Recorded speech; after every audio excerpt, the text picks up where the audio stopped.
I'm Eric Slack, Senior Analyst with Storage Switzerland. Our guest today is John Gallagher, Vice President of Marketing with Quorum. Today we're going to talk about disaster recovery, or DR. When people think about disasters, the thing that comes to mind are natural disasters, you know, tornadoes and hurricanes and that sort of thing. But it sounds like that the real issue that more companies have to worry about are other things besides the 6 feet of water in a data center. Is Absolutely. that right? And by the way, we've had many customers who have been 6 feet underwater. I mean, many of our customers went through Sandy, they went through other hurricanes and natural disasters. But you're absolutely correct. The predominant cause of downtime, you know, in the data center isn't the natural disasters. Those account for roughly about 6 to 7% of the downtime. All of the other causes are really rooted in human error in some cases. Sometimes it's power failure. Oftentimes it's even something like the squirrel chewing into the wires out in the transformer. Things go down, and so you know whether it's you know human error, you know bad software, call it software upgrades that you know go bad or aren't correct. Disaster, right? Disaster of many kinds. Disaster has many flavors and faces to it. If you've seen the Allstate commercial, which talks about mayhem, that's exactly what we're talking about, right? Okay. So there's lots of different causes then. So what do companies do to protect themselves? Well, there's a variety of mechanisms, and actually I'm going to say all are good, right, really. I mean, we have many of our customers who use multiple approaches to get themselves the level of protection and the level of comfort, let's say, to keep their operations running. So, you know, tape. Tape is a very effective mechanism. Sorry, can't draw it too well today, but tape is very effective. Why? Tape is effective because it's good for long-term retention, long-term storage. Problem you get into, it's not easy to recover back from it. So it's not really an instant recovery mechanism. Many of our customers use tape. Very often also you'll have, call it, you know, cloud-based services. You'll put your data up into the cloud, and that's a good effective way to maybe recover should something bad happen. But I'll tell you, one of the things that's unique about what our company does, what Quorum offers to our customers, is the ability to do instant recovery of the applications and the data. So that's something that's really unique amongst the set we're talking about. Is that really one of the issues then of sort of some of these solutions then is they do provide protection, but it's the recovery is too slow. It's absolutely. In fact, could I just briefly sure. you know draw out here? There's kind of an economics behind this, right? So if you think of what the recovery time is, let me just abbreviate here and call it recovery time. Okay. And then let's talk about money, right? So what are your options? You can do full SAN replication or data center replication. Right. And that's fantastic. Your recovery time is in nanoseconds virtually, right? You're immediately failing over to an environment which is known to be good. It's highly synchronized. The problem with it is, for a lot of people who aren't, you know, Fortune 100 type companies, horribly expensive. It's pretty high on the cost curve, isn't it? Especially human cost, right? Because keeping everything synchronized, right, across very complex operations is difficult. Again, as we talked about, tape and other mechanisms like that, or data-only type recovery mechanisms, sure, your cost is relatively low, but your recovery time now is in days or weeks, right? And so that's really ineffective for a lot of people. What Quorum offers is really a solution that fits right here. I mean, put the big Q right there. So we offer a solution that really offers recovery in a very short amount of time. I mean, typically failover is going to be within a minute or less. Depends on the level of recovery that you're talking about. The other thing is that it brings all of the data back for your critical applications because we're constantly synchronizing and constantly backing up your data.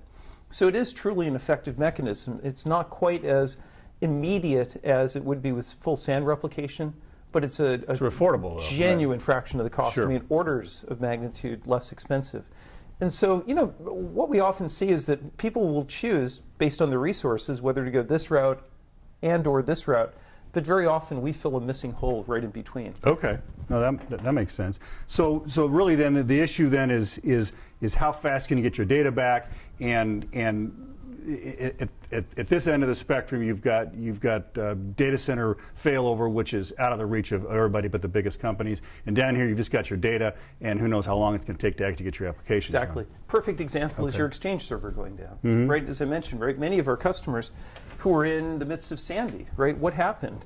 What happened is, well, actually, I'm sorry, that's a bad example. What happened is everything went down for them. Right? So they were able to fail over into our cloud-based solution. Let me just jump in. So this is the data center with a group of servers, and one of them has crashed. Let's say this is your Exchange server. right? Right. What happens? Your company now can't communicate. Right. You're not able to let people know that things are bad.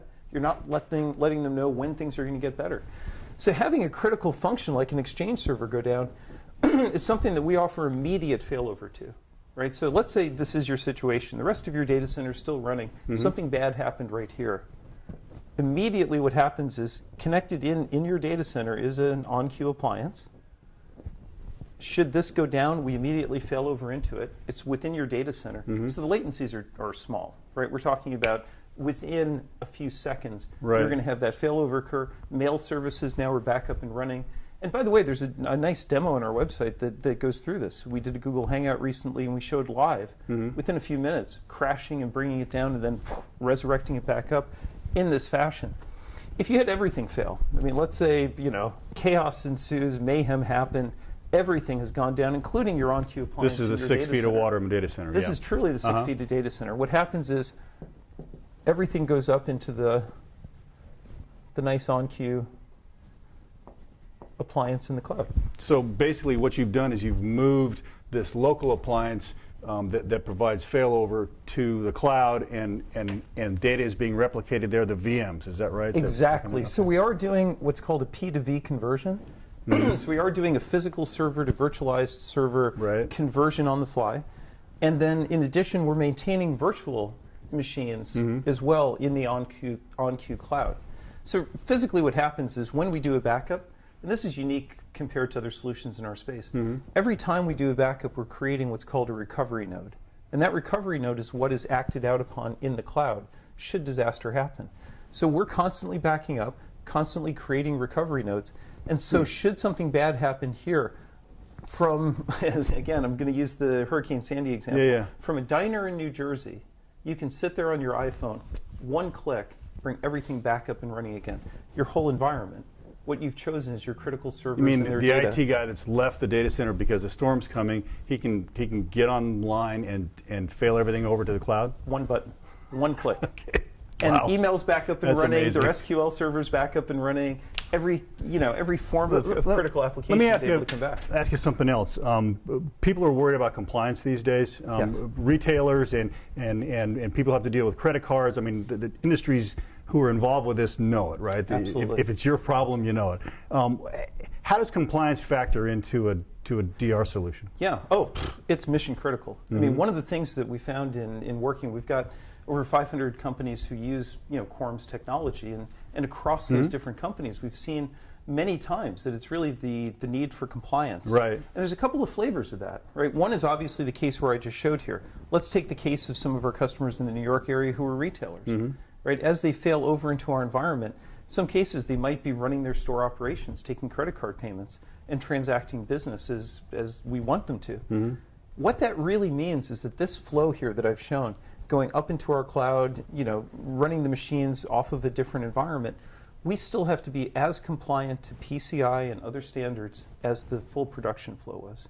So what makes Quorum, again, unique is that we've done a lot of work with PCI auditing firms. We are fully HIPAA compliant, PCI compliant, SOX compliant. Banking is about 25% of our business because we assist them in passing FDIC audits and CUNA audits for credit unions. So all of those environments that I just mentioned, retail, education, healthcare, banking, those all are very compliance-based industries, and we really deliver a high value there. The other point I have to make is that it isn't always the case where you're just bringing up your production environment in our cloud or you're bringing up a server in our on-queue appliance. It's also the case where you're needing to test. Maybe everything's running fine, right? But that FDIC auditor has just stepped in the door. So testing is a big part of compliance. Absolutely. As well. So they're going to want to know, hey, in order to show that you're compliant to our standards, can you test your recovery vehicle? Okay. And we make it very easy for people, again, a one-click testing mode. Nice. Every recovery node gets tested after it's created. Nice and easy. Good. Well, super, John. This is great information. Thanks for joining us today.